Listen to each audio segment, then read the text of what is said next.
Ladies and gentlemen, your next speaker is Tony Mannen. There are not many folks in the room that don't know him, I suspect, but he was a drama professor at CSI for 38 years, from 1975 to 2013. You didn't know you had former students in the room, did you? He is, on his bio, or one of his bios, it said that in 38 years he missed a total of 2 days due to illness. In 38 years. That's pretty impressive. Of course, he passed on the cold and flu that he had to about 6 dozen employees over that time. He's also one of the founding members of the Random Acts of Theater Company, a group that has performed, by my count on the website, at least 35 shows. Over the last, many years in Twin Falls, he's known for trademark ties, a trademark razor-sharp wit, and an absolutely boundless enthusiasm for the theater and the community. Ladies and gentlemen, Tony Mannen.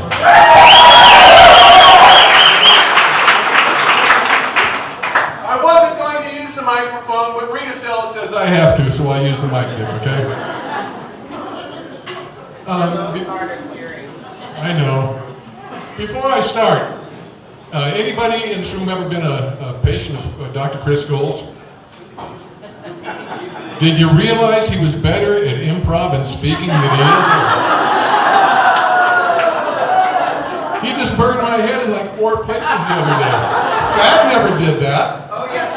Well, yeah, he did many times, he did. And Art.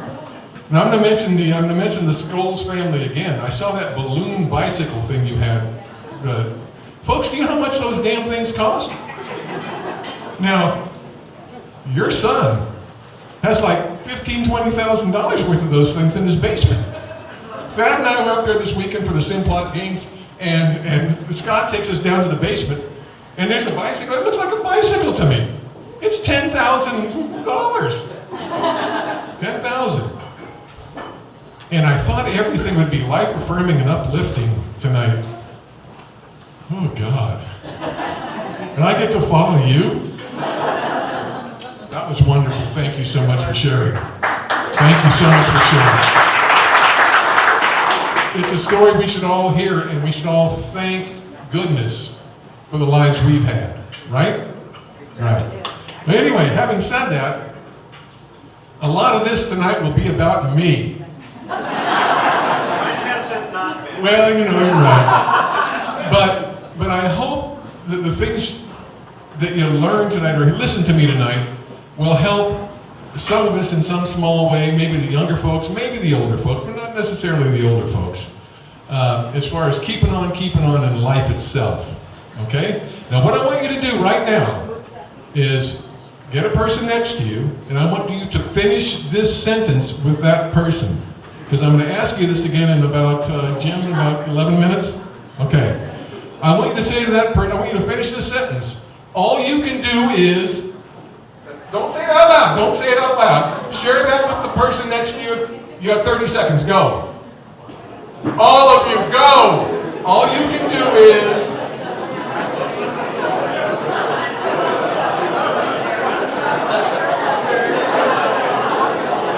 all right. Stop having a good time. Stop having a good time. Damn it, I've lost it. The first thing I asked Art tonight when I got in here, Art, are you still here? What did I ask you? About my shoes? No, about Mary. Did you have an Aunt Mary? I asked you, did you have an Aunt Mary or? Oh, that's right. Yes. Yeah, right, yeah. Because. No relation. Thank you. Because then I said, because I'm going to come down on this woman a little bit later on. My dad was, when he died, was on the general's list for the Air Force. Was a military man his whole life. Raised 3 sons who are absolutely not military kids. But anyway, we were in England in 1959 through 63. Yes, the Beatles came out then. For those of you who are, never mind. Anyway, so my brother Danny and I, who were always a year ahead. I mean, I graduated high school. I turned 17 a month and a half before. Okay, I was way too young to be in high school. But anyway, so we're in a British school in 1959, 1960. How many of you were not born in 1959?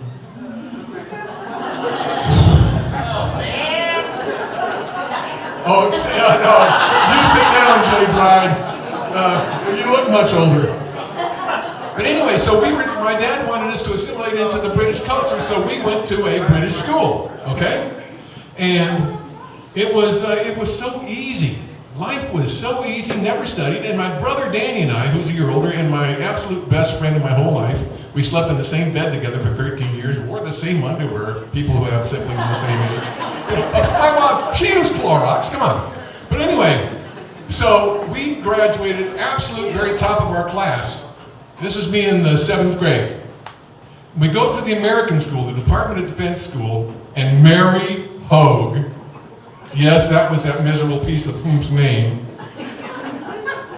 I'm taking an English test, and I had never, ever had one of those tests where you match column A to column B, and I'm petrified. Because I've always been, as my wife said, if I had a tombstone, it would say, he loved to compete. And I'm looking at this test thinking, oh, Dios mío. And I wrote in the very smallest, like on the top of a pen, the answer in every one of the columns. Okay, I didn't put A, Z, R, whatever it was. And Mary Hogue walks into the class and says, who was the stupid person that did this? Oh, it was Tony Mannen. And hands it to me in the 8th grade. I was a stupid person through college. Never bought, even though I was on a track scholarship, or opened a book. From that moment when she said I was stupid until I met my wife. Okay. Now then, Chris and I, my wife Chris and I, went back to England years later, 14 years later. Drove right up to where the school was, where Mary Hogue was a teacher. I found out since she's deceased. May she rot in hell. Or Murtaugh, I don't care. Anyway, so I drove up to that school just to chew her ass out about what she had said to me when I was a kid. And I got to that school and I looked at my wife and I said, you know something? I've carried this bitterness in my heart for all these years and she doesn't have a clue. And I let it go. I let it go in the instant, okay? And that woman is what convinced me when I later went into education after I met my wife that there's no such thing as a stupid student. Students of mine in the room, stand up please. Stand up please.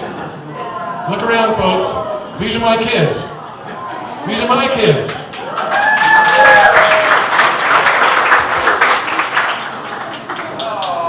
Some I have affected more than others, and I won't tell the story, but you know me chasing you into that bathroom to get your ass out of there and come back and speak.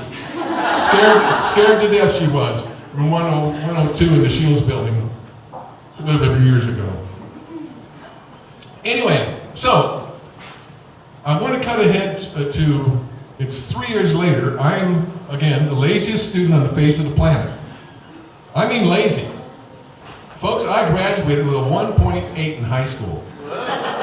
Never opened a book, never studied for a test. I was stupid. Mary Hogue told me so. You sure you're not related, Art? Anyway. Somebody could be related to. So, we've all had that person in our life that is the person that changes our life, right? One way or another. Absolutely. I'm sitting in junior English class, Mr. Bill Boucher, Virginia Beach, Virginia, Princess Anne High School. Now, this is the honest truth. Now, I'll stand up and do it. It's right after lunch, and you know how in the Catholic Church they have these holy cards where the light of the divine light is shining down on somebody. That was my desk, right after lunch at Princess Anne High School. Here was me, 5 minutes into class every day. One day, Bill Boucher lets the class go. Tony, you can wake up now. Everybody's gone. Everybody's gone. And without realizing it, Mr. Boucher, about 2 weeks later, said, okay, today we're going to read Shakespeare. We're going to read Othello. Who would like to read? I'll read. But you have to understand, I have a sister who's 2 years older than I, a brother and sister 1 year older than I, and then me, my parents, good Catholic people. Anyway, they taught me how to read. I could read when I was 4 years old. I could read out loud from their textbooks when I'm 5. So here I am, a junior year in high school. I'm 15 years old. And I'm reading Brabantio from Othello. It's Desdemona's father. We start to read, and you know how you get slapped in the face by something you know you can do? Boom! It hit me. And I thought, this theater stuff, it's for sissies anyway. But my sister was in the drama club at Princess Anne High School, and the next year, my senior year, she says, Tony, you've got to audition for the senior class play. Now, you have to understand, folks, I mean, Kev, don't laugh. I was a track star in high school. I was fast. I ran the 440, 48.9 as a 17-year-old, okay? But anyway, I said, I'm not going to, she goes, well, Patty McCulley's going to be in the show. Is she now, says I. Does not beauty kill the beast? But no, anyway. So I auditioned for the show, and I got in the show with Mr. Boucher's guidance. Now, I want to cut ahead to the advent of the internet. And yes, folks, I do know how to use a computer, kind of. And I thought, you know something? There's somebody who changed my life. Back in school year 63, 64. It was Mr. Boucher. And I thought, I need to call him, if he's still alive. No, it's not time. I'm not halfway through yet. Damn it, skulls went over time! Anyway, look, I gotta talk faster. So anyway, I think, where was Bill Boucher from? And I'm trying to listen to his accent in my head. And I thought, he's from North Carolina, because he'd say a boot, which they would say in North Carolina. So I look through the phone book in North Carolina, and I find William Boucher. Very unusual name. I dial the number, and I call it, and I thought, oh God, he might be dead. A woman answers the phone, and I said, hello, I'm inquiring about Mr. Bill Boucher, used to teach at Princess Anne High School in Virginia Beach. She goes, yeah. I said, I was a former student of his. Would it be possible to talk to Mr. Boucher? Hoping he's still alive. She goes, yeah, honey. He gets on the phone. I said, Mr. Boucher, you won't recognize me from Adam, but when I was a junior in high school, I took your English class. My name's Tony Mannen. He goes, Tony Mannen, the best reader of Shakespeare I ever had? I said, Mr. Boucher, and we start crying like babies. I said, I'm going to start crying now. I said, you don't understand the difference you've made in thousands of lives because of what you gave me without knowing it. Without knowing it, I've talked to thousands of kids, and I'm trying to play it forward. The stuff that you gave me without even knowing it. He's crying, I'm crying, and his wife goes, honey, what's going on? He goes, no. So anyway, I go back there every year, and I'm going to golf with Mr. Boucher if he's still alive this year in April. But, having said that, and I'm not going to stop. I'm not stopping, Skulls. You can't make me. I'm going to do a Jimmy B. I met Mr. Coach Valdano years ago. Anyway, folks, I believe we, in whatever we do, have a solemn responsibility to the people we're trying to serve. Because you might say something to somebody that changes their life. Am I lying? That's right. And you don't even know it. Now I've got a half an hour to talk about that, but I guess I can't. But I want you to listen. I want you to listen to that. I mean, you know, when I go to see Doc Scholes or Junior Doc Scholes, you know, I trust that they're going to give me 100% of what they have, so that I feel comfortable and safe with them. Right? If I don't care what your profession is, you're going to influence somebody by what you say to them without even knowing it. One theater teacher of mine in college, Harry Thompson was his name. He said, Americans are so ungraceful. They always walk up to doors and slam their way through it. So that day to this, that's 1968. I walked up to a door, and I opened the door gracefully, and I say, thank you, Dr. Thompson. He doesn't remember that, I guarantee it. Wait, there's more. Okay. Son of a gun. Okay. One last thing, we'll get to that. All you can do is all you can do. Am I way over, Jim? Okay. Everybody wants discipline. Everybody in this room wants discipline in their lives. I don't care who you are or what you say you do, with however you do it. And I'll tell you a story about, as a theater teacher, I don't take any crap from anybody as far as my shows are concerned. Daniel, what is 5 minutes early? Late. Bingo, it's 10 minutes late. You'd better be in quarter till, ready to go when we start. I was doing a show called Dracula by Bram Stoker many years ago, the Balderson and Dean version, not the Stephen Dietz version. But anyway, the kid that's playing Renfield, one of the flies, okay, is sitting over in the Eagle's Nest, and you could smoke on campus back then. And I've got a kid that's playing Butterworth, who's a Navy vet who's just gotten out. He's on the GI Bill, and he's coming to CSI. And he walks past this one person we'll call Frank. He says, hey, Frank, we got to get over. Tony's going to be mad if we're late. He goes, hey, we open in 4 days. You think they get along with that? Do you think they get along without me? Them. Fill in the yourselves, okay? My assistant to the director is 4'10", Edie Aslett from around here somewhere. Neat kid. And I said, Edie, so that I don't kill him, when he walks in the door, tell him he's no longer invited to be in this show. We're going to open in 4 days. He walks in the door, Edie, looking up at this kid, says, and he looks at me, and I jump. I know you guys aren't going to believe this. I have fits of anger. I jumped from my director's seat and was running after him to advise him about what my fist could do to his face. I've not been in a fight my entire adult life. I don't think.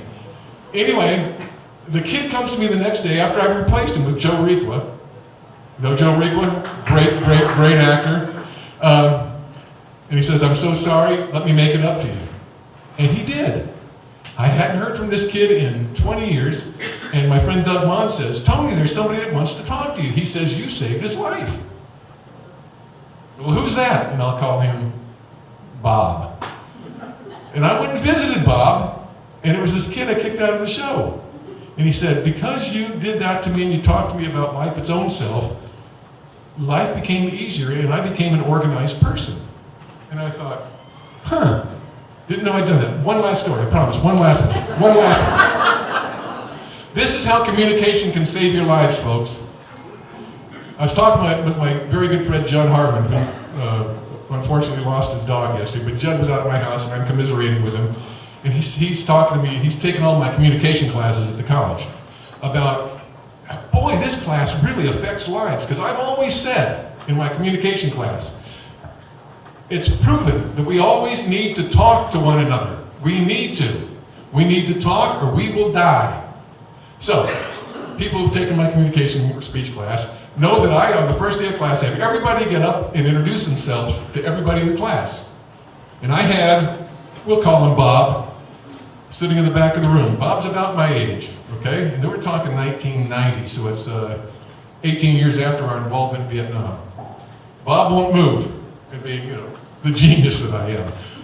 I look at Bob and I see another woman who's about our age, and I said, we'll call her Jane. I said, Jane, go talk to Bob and get him to move into the class. Don't force him. Invite him to the front of the class to sit next to you. Let's get Bob involved somehow.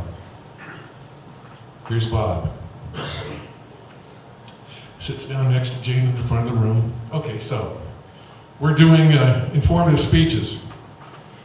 And Bob says, I want to do a speech on post-Vietnam stress disorder. I said, not in your life, Bob. No, we can't go through that. Jane, sweetheart that she was, I want to do a speech on post-Vietnam stress disorder. Okay. So anyway, she gives a speech, and it's heart-wrenching. And there's a woman in the front row, and their language will get a little salty here in a second, folks. Her language, not mine. And she starts asking, we have questions and answers after every speech. And she says, Jane, what if you know this person and you know, and Jane has no idea. She hasn't walked the walk. She hasn't been down that road before. So she said, Tony, can Bob get up? And I said, sure. So Bob is talking to this woman, soul to soul, heart to heart. And she says, what do I do? He said, you got to get him to talk. You got to get him to talk. And it goes back and forth. And finally she says, he won't talk to me and he beats me, and that's why I have to divorce the son of a bitch. Whoa, says I, let's take a break. In the meantime, Bob he's down in her face talking to her. I mean, he's passionate about something in his life for the first time in 18 years. Okay, so wait a second. I'm thinking, that's over. The next speech is about crack cocaine babies dying in their cribs. Dios mío, says I, what have I done? And the bottom line is, this woman says, and you know something, folks? Everybody needs touch. Everybody needs a hug every now and then. So if you know somebody that needs a hug, give it to them. Bob, like he's got a spring in his butt, runs up and embraces this woman. Before you know it, there's 21 people standing up, tears running down our faces in a communication class. And Bob steps back, and here's where it gets really cool. He says, you know that stuff that Tony's told us about saving lives? He goes, you guys saved my life. You guys saved my life. Is there any greater reward than that? Bob turned out to be a counselor. She got divorced from her son of a bitch husband. He went to Bob's class, and life was kind of good after that. I've got more to say, but I don't have any more time because I've run out of time. So I'm going to end with, wait, standing and stay there, Skulls. I want some answers here. Somebody tell me what he said. All you can do is keep trying. Wait, one at a time. Come in. Listen. Hug. Enjoy. Be happy. Okay, here's I promise this is the last story, Skulls. So, I'm passionate about my work. I really am. Go figure. I'm doing a show. I wake up at 3 in the morning, which I seldom do. I sat up in bed, turn the light on, and my sainted wife, who I've been married to for 45 years, yeah, I've been doing something right also. Anyway, so Chris wakes up, she goes, Tony, what's going on? I said, the show is blah, blah, blah, blah, blah, blah, blah. And she said, are you working as hard as you can work? I said, well, of course I am. And she said, you know, all you can do is all you can do. Thank you.